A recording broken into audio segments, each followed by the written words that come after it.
இருக்கலாம்.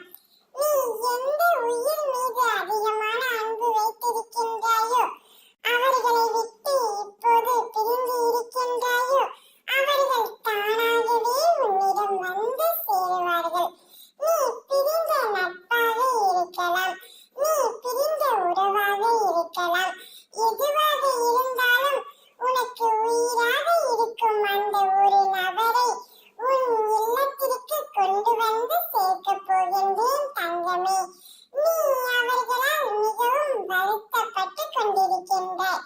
நீ மனதளவில் அவர்கள் மீது அதீத அன்பு வைத்திருக்கின்றாய். காலத்தின் கட்டாயத்தால் உன்னை விட்டு அவர்கள் இப்போது பிரிந்து இருக்கிறார்கள். வாய்விட்டு யாரிடமும் சொல்லவும் முடியாமல் அளவும் முடியாமல் தனிமையில் மிகவும் வருந்திக் கொண்டே இருக்கின்றாய். உன் அம்மா நான் அதை அறிய மாட்டேனா? எனவே தான் நீ நேசிக்கின்ற உறவை உன்னிடம் சேர்த்து வைப்பதற்காக முடிவெடுத்து அவர்களே உன்னை தேடி